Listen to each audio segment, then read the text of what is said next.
Sentinel Online. Now loading All Things Transformers. This is Optimus Prime, and you're listening to All Things Transformers with Steve Megatron and TFG1 Mike.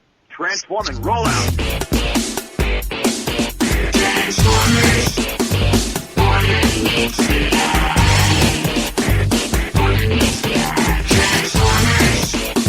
Robots in disguise! Transformers!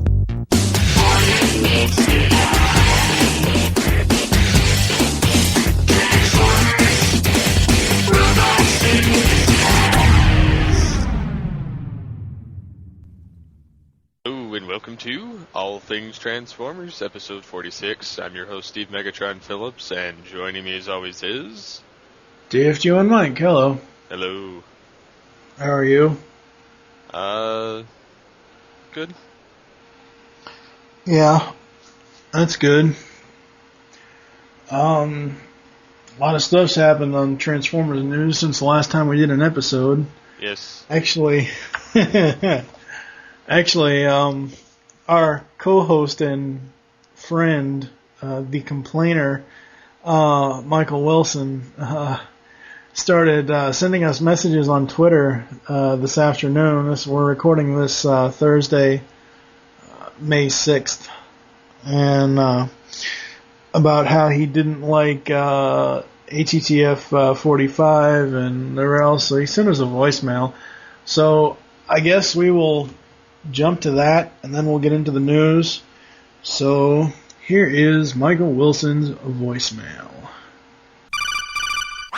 Hey, how's it going? Michael Wilson here. I was listening to ATTF episode 45 this morning, and something aggravated me. Now, I know you guys say that I complain all the time, but I'm sure that there are some listeners who will back me up on this. Blanchard says, with a straight face, mind you, that Transformers Prime will suck because Roberto Ursi and Alex Kurtzman are involved. Now, that statement will come back around to bite you on your ass, sir. First of all, you stated just 10 minutes earlier, or maybe it was in an episode 44, I'm not sure, I listened to them back-to-back, but you stated you didn't like the idea of Transformers Animated. You were bad-mouthing it all the way up until you actually watched it. And this is well after the launch date. So granted, Animated wasn't an extension of the movie, as you had feared, but the precedent is still there. You're hating on things. Bad. Alright, now, there's a new series coming up, and you and Steve are hating on it already. What do we know about this thing? It's got a movie-ish Bumblebee, possibly streamlined for CGI animation, and it's helmed by Orsi and Kurtzman.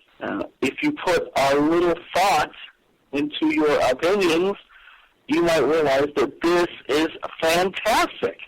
Now look, what do you hate most about the movies? Most. It's Michael Bay. Michael Bay ruined the franchise, and he raped my childhood.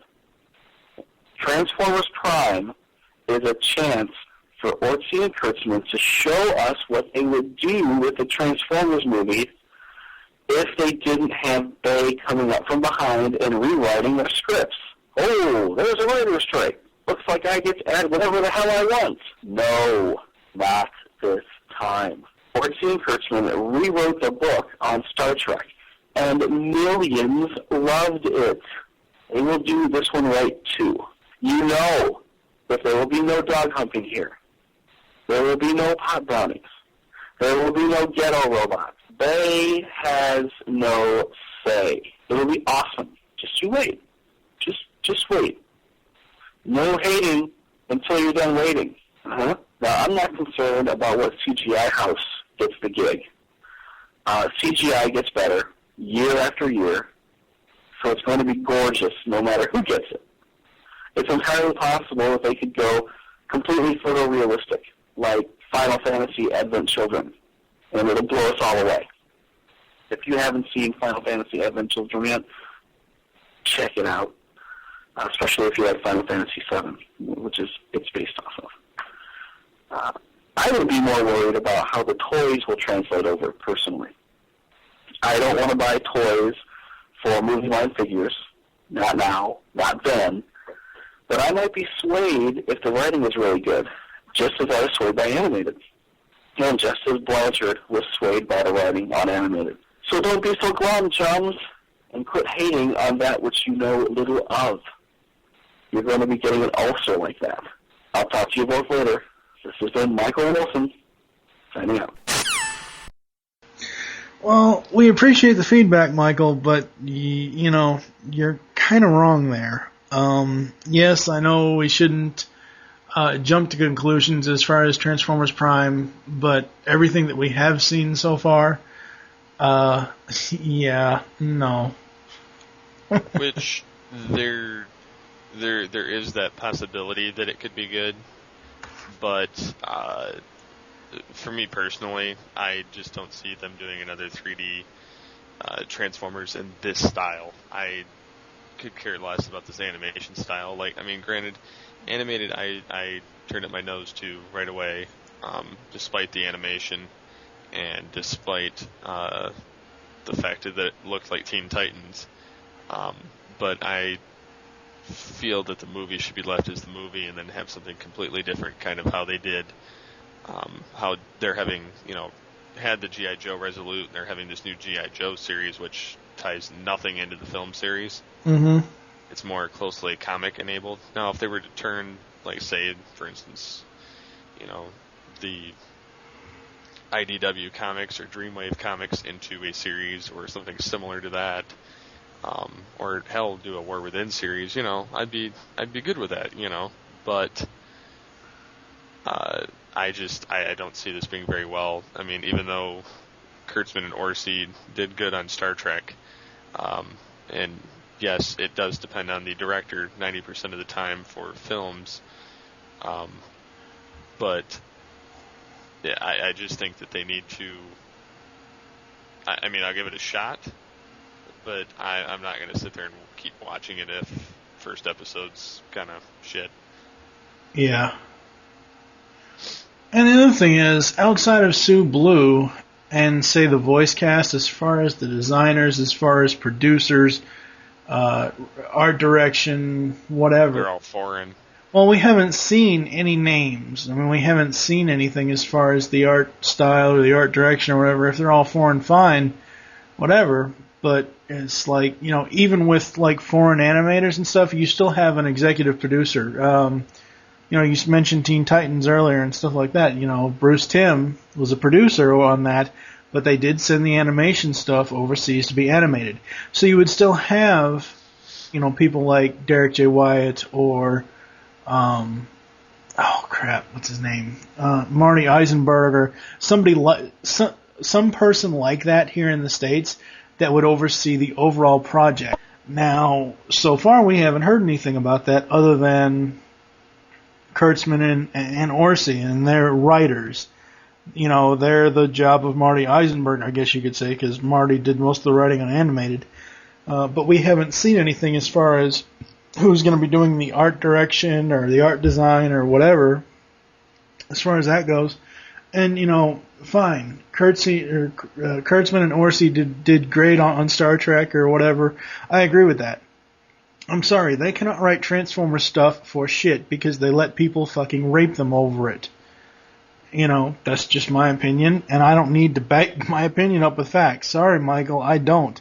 You know, everybody has an asshole, and an asshole is just an opinion. Or something along those lines. Well, yeah. But, you know, it's just one of those things where they're not ready to show us, or that they haven't shown us. Maybe we'll see something at BotCon. Maybe we'll see something by July. I mean, because this thing is supposed to hit in, what is it, October? Yeah, October 10th. So, I mean, it's not that far off. But you would think that maybe they are waiting for BotCon to show us, like, a test footage or a teaser trailer or something, kind of like what they did with Iron Man and Comic-Con 2 years ago. But, you know, until I see something other than a fucked up Bumblebee design on a corner of a hub logo that looks like movie Bumblebee, I'm sorry, I'm considering this a movie tie-in cartoon, and I'm not going to like it until I see it. So, it's just one of those things where, until we see more, we're going to be setting our opinions, and as far as what it is and what it could be, Orci and Kurtzman have only worked on the movies, so, they're not known for Transformers writing fiction anywhere else. So, yeah, we'll have to wait and see, but as far as I go, I really don't care about this, and I probably won't care about it at all until I see like a teaser trailer or whatever, kind of like what they did with Iron Man at Comic-Con 2 years ago. I mean, until we see something like that, who cares? Yeah, pretty much. Yeah, pretty much. Did you want to say anything about the voicemail?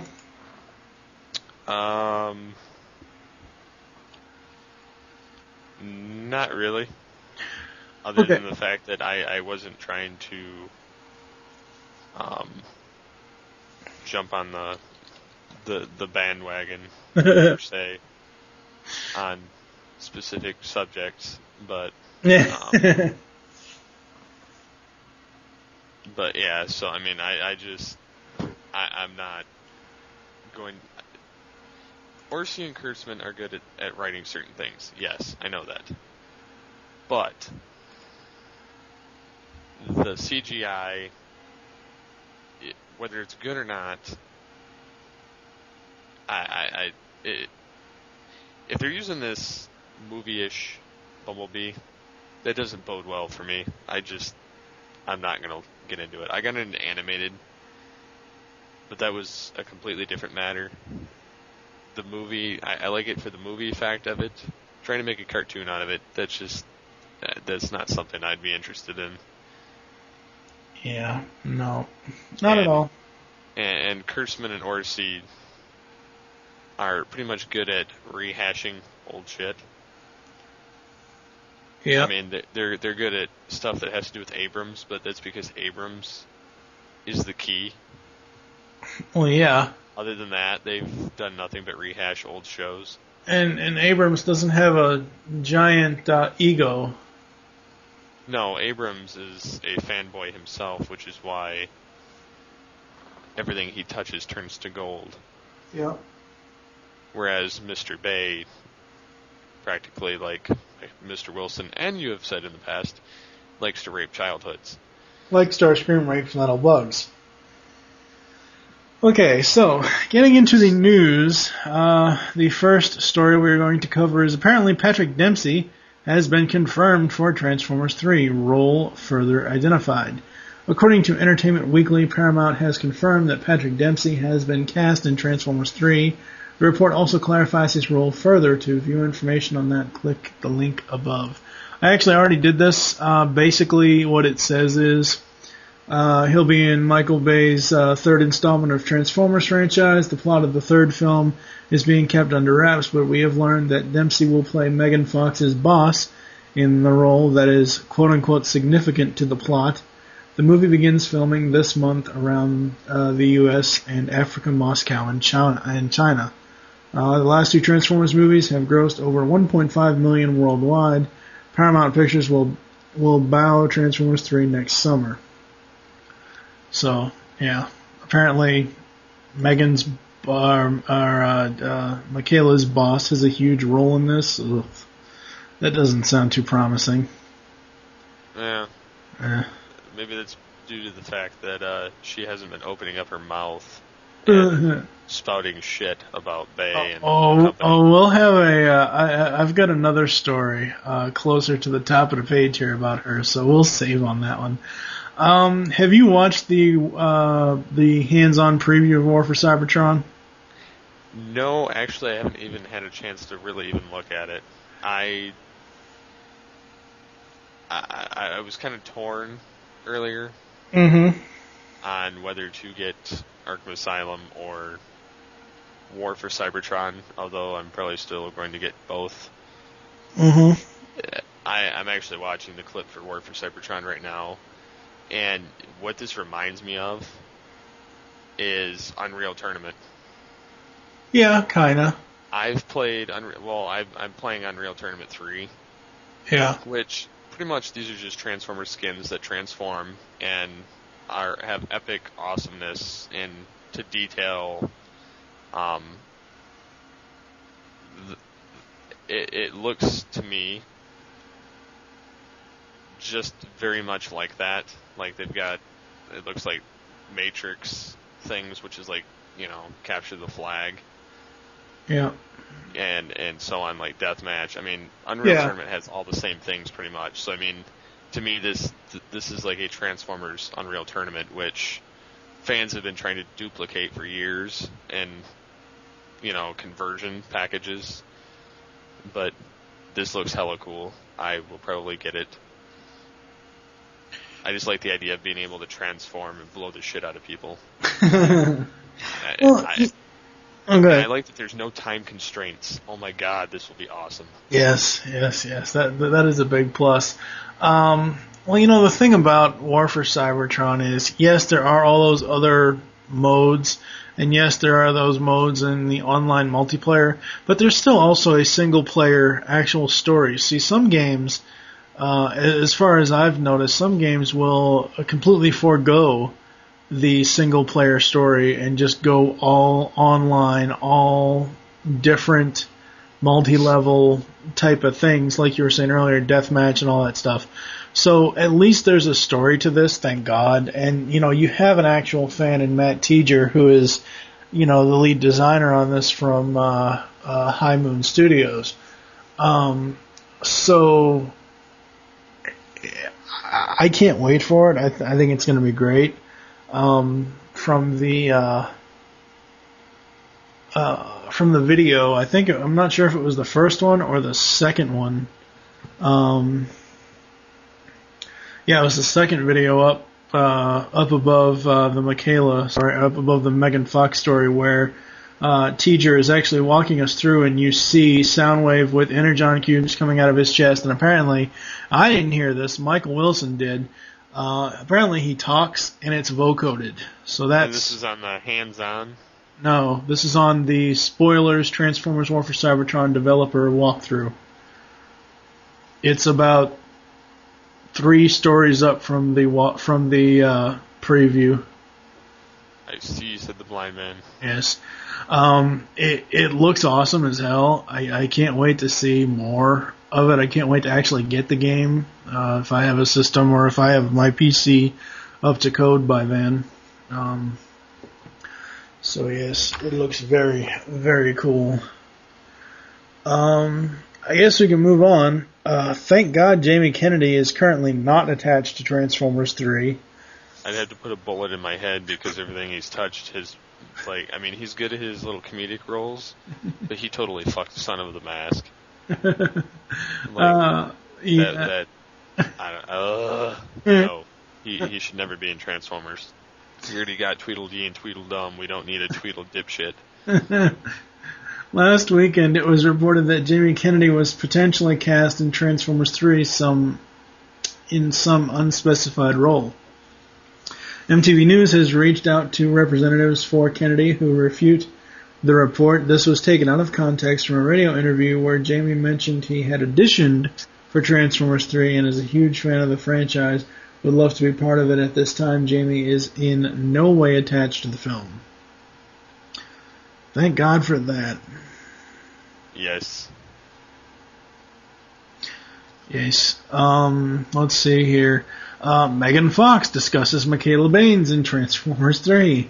Stuff.co.nz has posted an article about Megan Fox and her portrayal of Michaela Baines in Transformers 3. The article suggests that her character would be strong with more to do for those tuning in. For her looks, Megan Fox has also apparently convinced Michael Bay and company to make her look less tan or quote-unquote orange. What are you more excited about, Michaela having a larger role in the story or her paler skin? I wouldn't mind it if it was done right. Yeah. And I don't disagree with the oranging of the skin because it looked kind of lame. Like they were trying too hard to make her, tan to the point that she was like one of these oh my god, look how hot she looks, type thing. Yeah, basically, if you put her in less clothes and spray painted her entire body with spray tan, and maybe had some sort of cover-ups on her nipples, she'd be in Playboy. Yeah, might as well. I mean, but I kind of agree with it, because people will be able to take her more seriously if she looks more normal. Natural. Yeah, natural. Well, yeah, I can't say normal because celebrities do this all the time to look normal. Yeah. She wants to look, natural, not... So, I mean, I can kind of understand that. I mean, but it's kind of like, meh. Yeah, I don't care either. The human side can take a big stick and shove it.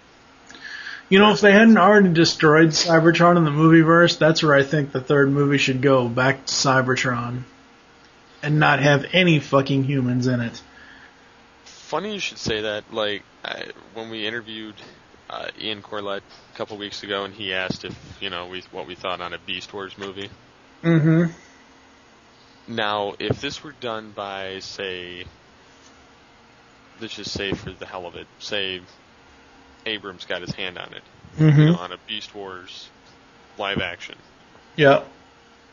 And say we brought back the entire, voice cast and somehow made it work. Because, I mean, they did have the alien plot lines still not technically resolved. I mean, so they could have still used that kind of an idea with it, the VOC or, some kind of a crossover from, something from the actual G1 Beast Wars verse instead of this crap. I think it could be done, but I don't think that anyone like Michael Bay or Orci or Kurtzman should ever touch it. Well, Orci and Kurtzman are done with the movies. They're not even writing the third film, so you don't have to worry about that. No, but I do think that it, I think it would make for an interesting movie, to say the least. To have, like an actual like Jurassic Park realistic Megatron.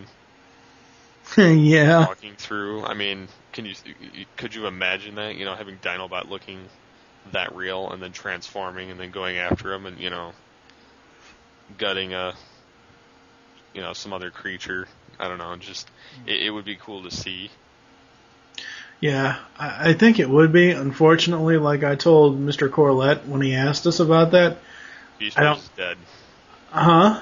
Beast Wars is pretty much dead. Well, no, that's not now. Come on now. That's not what I said. I said that I think it would be extremely cool, but I don't think anyone will ever do it.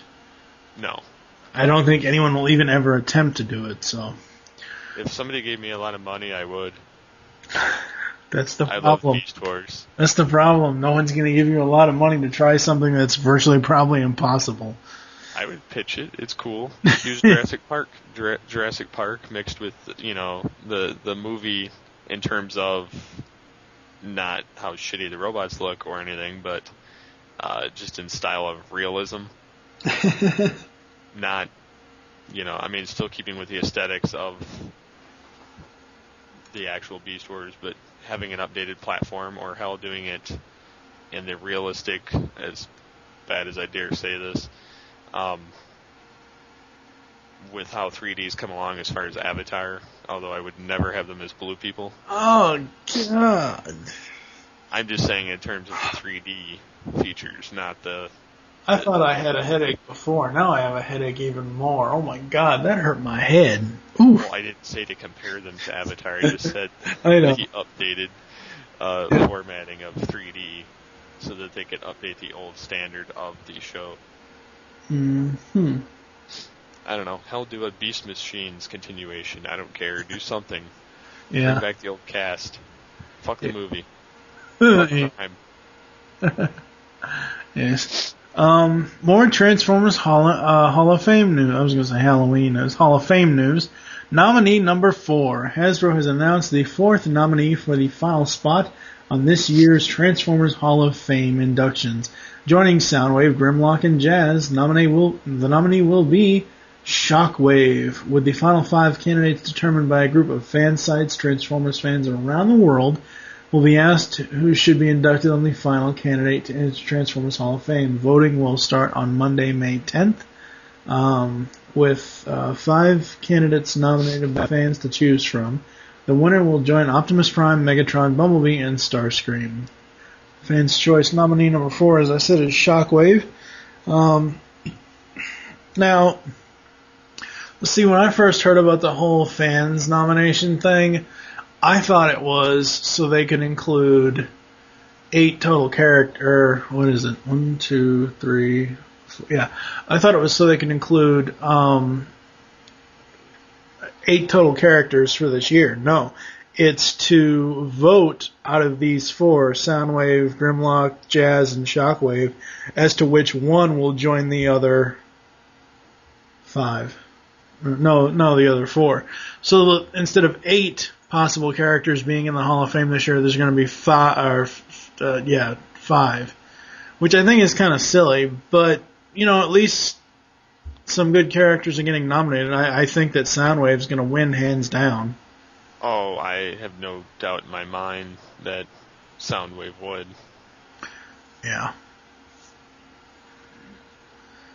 The only other one I could see coming close would be Grimlock, just for the sake that, look at the Masterpiece line. Oh, yeah. They keep giving Grimlock special treatment, so I'd say for the Autobot side, he would be next, if not Shockwave. Yeah, but you can't really discredit Soundwave, though. I mean, Soundwave is one of the most recognizable characters. I mean, it's a damn tape deck. Well, yeah, but so? Well, I wasn't saying that was a bad thing. I was just saying. Honestly, when someone mentions Transformers Generation 1 or G1 or whatever, as far as the Decepticons, the first, 4 or 5 that I think of, and me personally, Megatron, Soundwave, Shockwave, and Starscream. And yes, I put Starscream last for a reason, because I don't like the character in general, but he is one of the most synonymous things with Generation 1. But Soundwave, on the other hand, was, just as famous as Starscream, because, as you said, it's a tape deck. But, that was kind of awesome back then, and it's still kind of awesome now as far as the nostalgia factor goes. Yeah, and personally, I would think Soundwave would deserve it, just because he's one of the few that have actually traversed the various lines. Oh, yeah. No doubt. I think that's it for the news this week. The other 2 listings are about comics or something, so, comics, whatever. It's not that I'm not interested, I'm just not that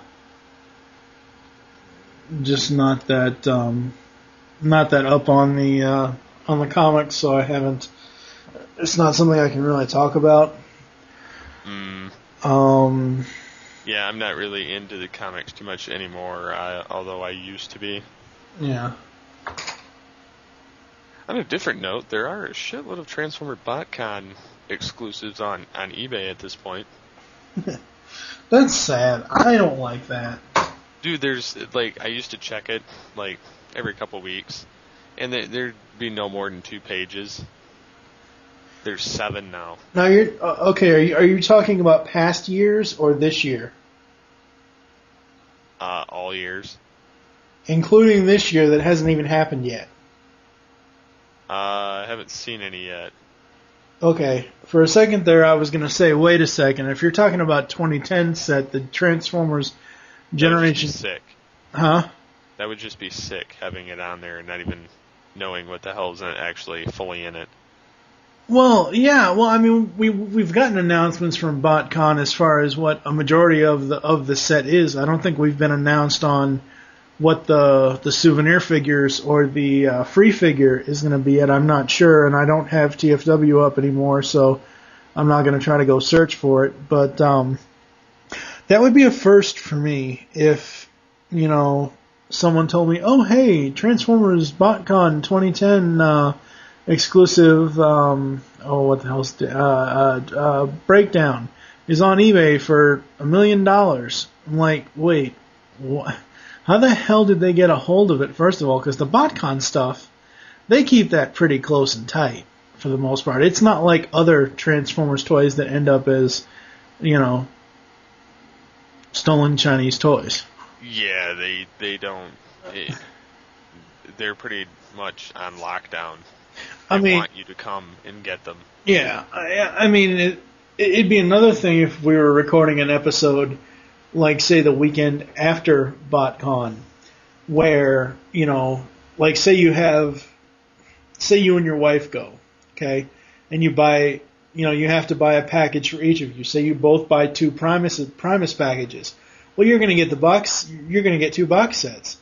All you got to do, and a lot of people do this, go back to your hotel room, put the second set on eBay, and you can make half your vacation back as far as money.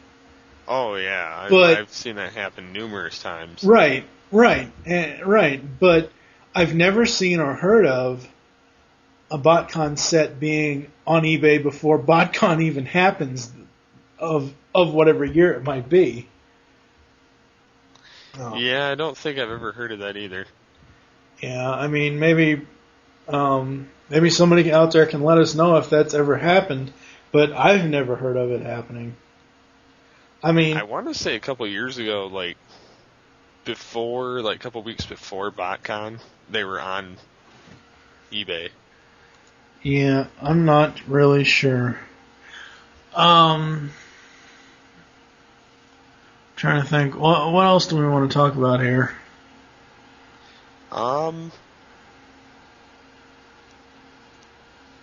Well,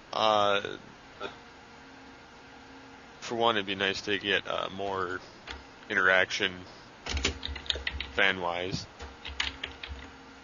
Yeah.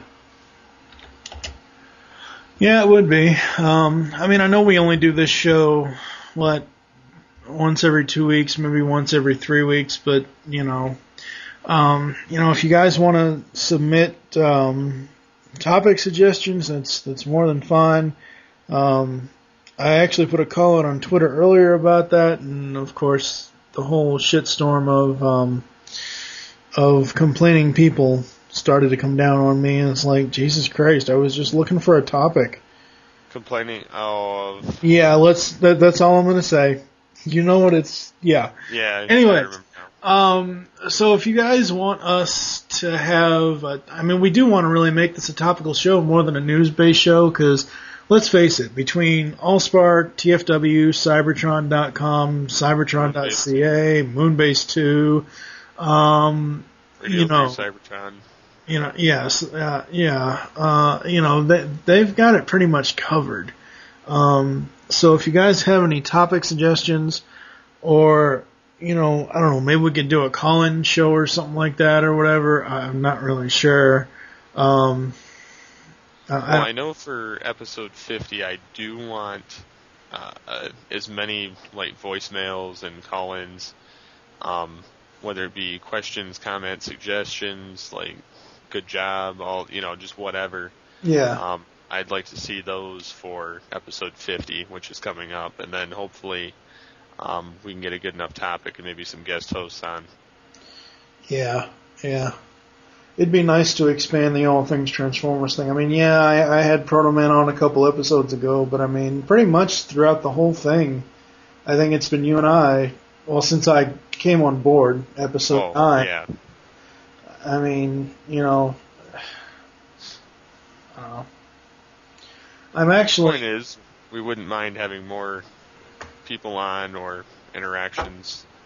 Yeah. Yep. Alright. Anything else? No, I think that pretty much covers it. Uh-huh. Okay, well, I guess you can close the show there.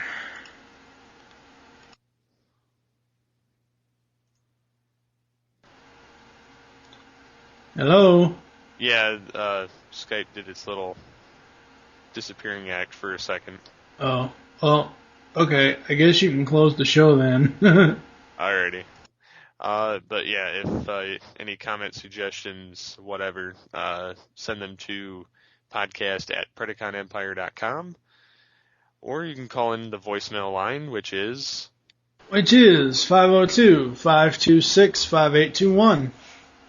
And I guess that's it for this week. Like I said, please send comment, feedback, anything, topics, whatever. So for now, this is us, signing off.